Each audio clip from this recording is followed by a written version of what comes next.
Na Cidade das Sombras, capítulo 20. Colocando os pingos nos is. Pergunta 825. Há posições no mundo em que o homem possa gabar-se de gozar de uma liberdade absoluta? Não, porque vós todos necessitais uns dos outros, os pequenos como os grandes. Livro dos Espíritos, livro 3, As Leis Morais, capítulo 10, Lei de Liberdade, item 1, Liberdade Natural. Após o atendimento feito a Constantino, o estado de saúde mental de Virgínia foi se estabilizando. 15 dias se passaram e Samuel foi buscar Virgínia no hospital psiquiátrico. Durante esse tempo, o médico havia optado por um tratamento quimioterápico com a intenção de controlar o crescimento dos nódulos neoplásicos. Toda a família continuou a frequentar assiduamente a casa espírita, se integrando a grupo de estudo para iniciantes da doutrina espírita. Cada vez mais encantados com as leis morais que regem a nossa vida, perseveraram esperançosos nesse caminho de esclarecimento e paz. A família feliz, pois tudo parecia serenar, já fazia planos para o noivado de Sara e Saulo. Samuel foi ao encontro de Virgínia com contentamento, esperando que pudessem viver com dignidade e paz. Virgínia o recebeu, amável e aliviada por sair bem daquela casa de saúde. No caminho, conversavam amigavelmente. Samuel contou as novidades dos últimos dias. Falou sobre a intenção de Saulo e Sara noivarem e posteriormente se casarem.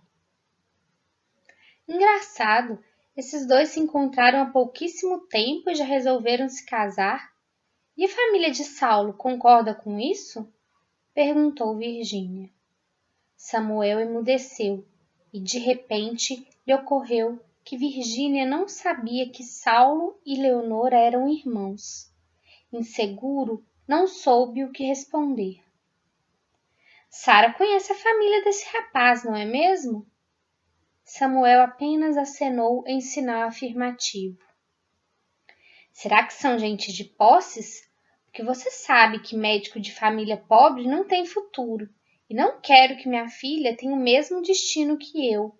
Você viu o que a miséria fez comigo. Passei por momentos de estresse grave e até arranjei um câncer por conta do desgosto. Samuel se calou e, desanimado, percebeu que Virgínia não conseguira perceber a gravidade de seus atos. Passou a se preocupar com o destino de toda a sua família. Sofia ainda mostrava sinais de fragilidade. Estava muito emotiva e insegura, diferente do que sempre havia sido. Sara, embora empolgada pelos últimos acontecimentos de sua vida e com a possibilidade de casar-se em breve, demonstrava tristeza no olhar, como se vivesse atormentada por iminente perigo. Apenas Júnior parecia sempre sereno e com a certeza de que tudo ficaria bem. Para ajudar, na última semana havia chegado a intimação da polícia para que comparecessem à delegacia, a fim de responder sobre a violência cometida por Virgínia. Saulo, logo após a conversa com o diretor do hospital, havia colocado Samuel a par do acontecido e de suas consequências. Consternado, pediu desculpas ao amigo por não ter conseguido evitar o escândalo. Samuel o acalmou, dizendo que um dia isso seria inevitável, que até aquele momento Deus havia dado oportunidades a Virgínia para que se tratasse com seriedade e procurasse meios de se tornar uma pessoa melhor, mas que um dia acreditava que as consequências naturais de seus atos viriam e que, como encarnados, estaríamos sujeitos às leis que regem a nossa sociedade. Se assim não fosse, seria o caos. Virgínia continuou a falar descontroladamente durante o trajeto. Samuel, calado, apenas orava, pedindo a Deus que o amparasse, pois o cansaço de tantos anos de aflição cobrava seu preço. Sua mente fervilhava com as ideias que chegavam a seu consciente. Sentiu forte tontura e foi obrigado a estacionar no meio-fio. O que foi, Samuel? Por que parou aqui? Quero ir para casa, preciso tomar um banho e colocar uma roupa decente, e você fica enrolando? Samuel pediu-lhe que tivesse um momento de paciência. Desceu do carro e entrou em uma padaria. Dirigiu-se ao balcão com a intenção de comprar uma garrafa de água e pães para levar para casa. Sentia vontade de chorar, de ficar em silêncio e sozinho. Naquele momento, queria apenas sumir e não precisar mais enfrentar tanta amargura. Fechou os olhos por segundos e viu o rosto sereno de Leonor à sua frente. Doce calor o banhou. De imediato sentiu tranquilidade. Abriu os olhos e sorriu. Sabia que de uma maneira ou de outra conseguiria superar mais esses momentos. No mesmo instante em que o desespero de Samuel atingiu o ponto máximo, Leonora também sentiu forte pressão no peito e uma amargura sem fim. Fechou os olhos e soube que Samuel precisava de sua ajuda. Imediatamente elevou o pensamento a Deus e sentida prece brotou de sua mente. A sensação de querer auxiliá-lo e socorrê-lo jorrou em luzes de fé e confiança e envolveu-o em seu profundo sentimento de amor. Soube de imediato que ele havia recebido o seu carinhoso auxílio. Prorrompeu em sentido de pranto. De seu peito jorravam raios de luz que eram absorvidos por Samuel. Emocionados por presenciar esse momento de doação, colocamo-nos em prece, agradecendo mais uma vez ao Pai por nos brindar com esses exemplos de altruísmo e amor fraternal. Samuel voltou com firmeza para o carro, entrou calmamente e fechou a porta.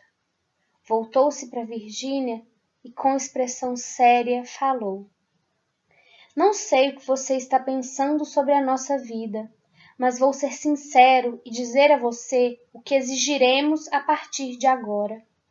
Primeiro, você irá tomar seus remédios religiosamente, sem questionar e sem se lamentar. Não mais toleraremos os seus repentes de orgulho e vaidade. Somos uma família que precisa trabalhar por seu sustento, e isso não é vergonha para ninguém. Todos em nossa casa temos obrigações. Você não trabalha fora, então deverá dar conta de suas tarefas. Dona Silvia continuará ajudando, mas você não mais ficará ociosa. Virgínia tentou interrompê-lo, porém Samuel disse enfaticamente: Por favor, apenas ouça e calada. Você possui uma doença comportamental que deve ser tratada de acordo, para que todos nós possamos ter paz e sossego para continuar vivendo.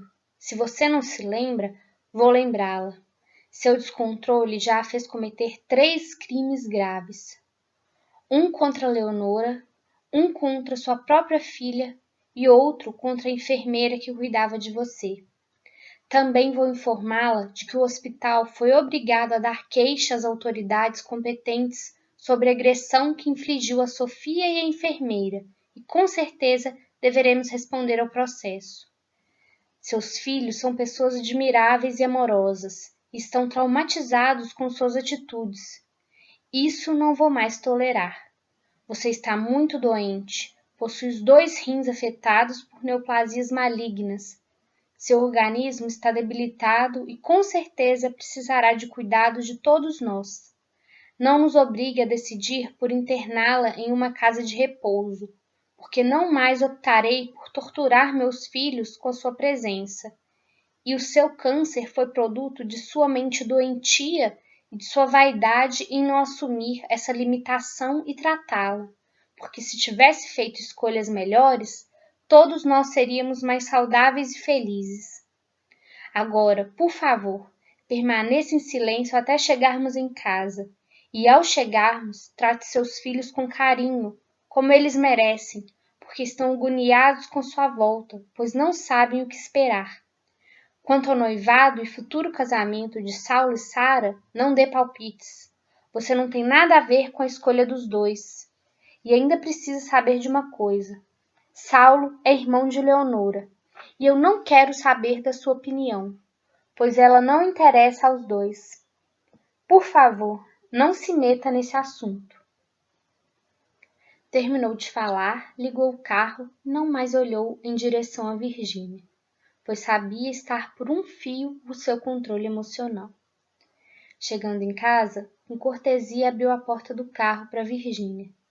Ela, de cabeça baixa, passou por ele e se dirigiu à porta. Sara os viu chegando pela janela da sala e, tensa, foi ao encontro de Virgínia. Mãe, seja bem-vinda, falou com voz trêmula. Virgínia olhou para ela e passou reto. Sofia e Júnior, vendo a atitude da mãe, se afastaram em direção à cozinha. Virgínia, em atitude de desafio, foi a seu quarto e trancou a porta. Imediatamente ligou o computador e voltou às salas de bate-papo. Samuel, entristecido, chamou os filhos e os colocou a par do que havia falado a ela. Sara, amedrontada, falou: Pai, será que ela não vai ficar com raiva e me agredirá também? A reação de sua mãe é produto de seu orgulho exacerbado. Fui bem claro com ela. Acredito que nesses primeiros dias irá nos ignorar assintosamente. Mas lembrem-se que ela está muito doente e precisa de ajuda. Procurem não ficar sozinhos com ela e a perdoem, pois é um espírito atormentado por suas próprias limitações. Continuaram a conversar amigavelmente. Sofia terminou de arrumar a mesa do jantar. Júnior foi ao quarto de sua mãe e a avisou que o jantar estava servido. Virgínia disse que não jantaria com eles e pediu ao filho que lhe trouxesse um prato de comida. Assim foi feito, até mesmo com o intuito de não provocar mais discussões. Por vários dias, Virgínia permaneceu trancada em seu quarto. Dona Silvia e Júnior se desdobravam, tratando-a com carinho, alimentando-a e procurando conversar com ela para que mudasse sua atitude vingativa em relação à família. Porém, Virgínia mostrava-se redutível em suas ideias. Samuel voltou para casa no início da tarde, pois Virgínia precisava ir ao hospital para mais uma sessão de quimioterapia. Bateu à porta do quarto. Entretanto, Virgínia não respondeu. Ele continuou insistindo e avisou-a de que precisava ir com ele ao hospital. Ela continuou em silêncio. Então ele foi buscar uma chave extra e abriu a porta do aposento. Este estava vazio. Dona Silvia, a senhora viu se Virgínia saiu? Ela não saiu do quarto como nos outros dias. Ela não está lá? O quarto está vazio. Vou olhar novamente. Samuel e Dona Silvia se dirigiram ao quarto e procuraram novamente por Virgínia. Samuel, a janela está aberta. Acho que ela pulou e saiu sem que eu a visse. Preocupado, Samuel ligou para Saulo. Saulo, cheguei em casa para levar Virgínia para a sessão de quimioterapia, mas ela saiu sem avisar ninguém. Ela não está aí? Vou perguntar ao pessoal da quimioterapia, mas acredito que ela não apareceu por aqui. Nesse instante, estou levando as instruções para a aplicação de hoje. Se ela tivesse chegado, me avisariam. Se ela aparecer, você me liga. Ligo sim. E não se preocupe tanto. Ela deve ter ficado cansada de estar presa no quarto por tantos dias e saiu para dar uma volta. Você deve ter razão, mas se não conseguir encontrá-la, como faremos com a quimioterapia? Marcaremos para amanhã. Se for necessário, Eu a interno hoje à noite para que amanhã cedo ela esteja aqui. Espere, alguém abriu o portão da rua. Deve ser ela. Já ligo para você, está bem? Estou aguardando para saber o que devo fazer. Até já. Samuel se dirigiu à entrada da casa e viu Virgínia chegar com Júnior. Virgínia, onde você estava? Indagou preocupado. Cansei de ficar presa no quarto e fui me encontrar com Júnior na saída da escola. Ele até ficou contente, respondeu com ar de deboche. Júnior abaixou a cabeça, mas repentinamente levantou os olhos e encarou o pai com um olhar súplice para que ele não se deixasse envolver no clima de provocação. Vocês já almoçaram? Perguntou Samuel. Com certeza não. Nunca tenho um centavo na carteira, então como poderia almoçar fora com meu filho? Respondeu ela, seguindo no tom cínico. Então vamos almoçar, porque precisamos ir ao hospital. Hoje você tem uma sessão de seu tratamento, esclareceu Samuel, se dirigindo para a cozinha. Os três almoçaram em silêncio. Logo após, foram até o hospital. Lá chegando, Saulo veio ao encontro de seus amigos. Boa tarde, chegaram bem na hora. Vamos, Virgínia. Não quero nada com você. Se sou obrigada a essa tortura, que seja com alguém que não tenha ideia de me matar. Retrucou com um sorriso cínico. Virgínia, o que é isso agora? Perguntou Samuel. Não tem importância. Vou respeitar o desejo de Virgínia. Passarei a tarefa ao médico de plantão. Respondeu Saulo com serenidade. E a vagabunda de sua irmã ainda está viva? Prosseguiu Virgínia com ar de provocação. Mãe, se não tem respeito por ninguém, este é um problema seu, mas não vou admitir que haja com tanta falta de educação com pessoas que têm nos ajudado muito. Vou pedir a você com muito carinho que fique quieta e se não houver nada de melhor a ser dito. Olhando para Samuel, disse, Pai, pode ir trabalhar. Quando terminar, eu ligo para o senhor. Saulo, não queremos outro médico. Nós confiamos em você. Por favor, desculpe minha mãe. Ela com certeza não tem consciência do que diz. Respondeu Júnior com firmeza, olhando nos olhos de Virgínia. Com convicção, pegou na mão de sua mãe e a encaminhou à sala de tratamento. Virgínia calou-se, mas seu olhar adquiriu um brilho de ódio aterrador. Durante as horas necessárias à aplicação dos remédios, Júnior permaneceu sentado perto da mãe, segurando suas mãos e orando. Sentiu, maravilhado, doce energia envolvê-lo. As lágrimas derramadas com emoção o confortaram e fortaleceram. Percebeu que Virgínia se acalmou e adormeceu. No dia seguinte, Virgínia voltou a trancar-se no quarto. Mais uma vez voltou às tristes companhias, tanto do plano espiritual quanto no material, por meio das salas de bate-papo. Álvaro reapareceu com mais agressividade, conseguindo convencer Virgínia a associar-se a grupos que praticavam a pedofilia. Entristecidos, vimos que essa irmã, desvairada por sentimentos menos nobres, afundava cada vez mais em tristes paisagens de comprometimento moral. Virgínia, cercada por irmãos dementados, viciados nas sensações do sexo atormentado, compartilhavam desse estranho horror, enquanto Virgínia assistia a cenas terríveis de crianças se expondo, incentivadas por adultos doentios. A mente de Virgínia, entorpecida pelas sensações sensuais, criava para si mesma estranho vínculo com criaturas em deformações horrendas. Percebemos que seu aparelho genital expelia densa energia, da qual se alimentavam. Espíritos em estado de ovoidização aderiam a seu ventre como vampiros em busca de alimento. As sensações físicas a faziam desejar mais e mais alimento visual. Nada parecia ser suficiente para aplacar a sua ânsia de prazer. No máximo das sensações desequilibradas, tombou sob o teclado com um grito que mais se semelhava a um urro de dor. Retiramo-nos do aposento, pois nesse momento nada mais poderíamos fazer por Virginia. Consternados pelo que havíamos presenciado, continuamos a orar, sabendo que somente com a ajuda de Deus ainda poderíamos ter esperanças de socorrer essa irmã. Maurício veio ao nosso encontro com notícias de Júnior. Como havíamos previsto, jovens viciados em drogas pesadas que frequentam a mesma escola de Júnior o estão perseguindo. Presenciamos ontem uma cena bastante comovente. Observamos Júnior durante o intervalo para o lanche, quando um rapazinho se aproximou dele e sentou-se ao seu lado. Dessa maneira tudo aconteceu. Oi, camarada, parece chateado, o que foi?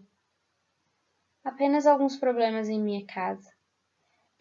Eu sei o que é isso. Lá na minha casa é um inferno. Todo dia meu pai e minha mãe bebem até cair e depois nos espancam. Agora que cresci, eles não se metem comigo, mas com meus irmãos menores é surra todo dia. Mas estou numa boa. Vou oferecer para você uma solução. Você vai se amarrar. Júnior olhou para ele e disse com firmeza. Se vai falar de drogas, pode esquecer, meu amigo. Tenho uma opinião séria a esse respeito.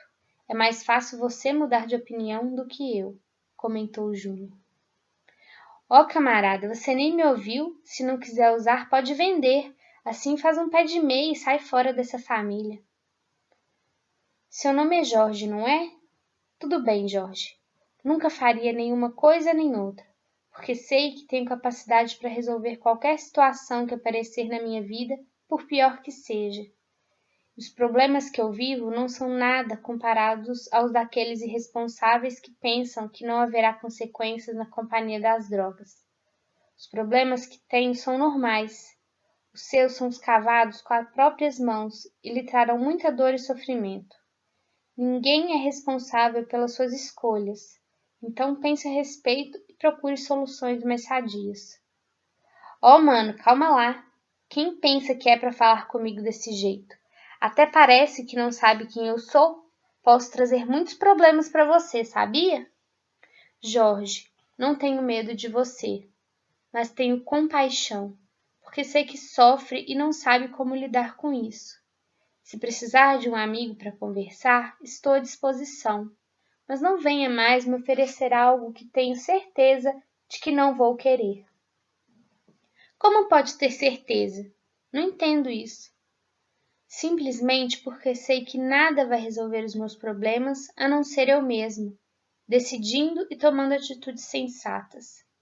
Não preciso usar drogas porque, apesar dos problemas, sou feliz porque sei quem sou, do que gosto e principalmente do que preciso e do que não preciso. Continue não entendendo, mas estou te respeitando. Falou, tocando a mão de Júnior. Eu e Neck sorrimos felizes. Júnior é jovem na aparência, porém é um espírito que já viveu múltiplas experiências e vem progredindo a passos largos. Comprometeu-se em seu planejamento encarnatório a auxiliar a humanidade. Ainda o veremos trabalhar na seara do Senhor e realizar muito em prol do planeta, concluiu Inek. Por isso não nos preocupamos com o assédio que sofreria. Com certeza conseguirá inverter a situação e auxiliar esse menino sofrido, o Jorge. Respondi, maravilhado ao observar os caminhos do Senhor.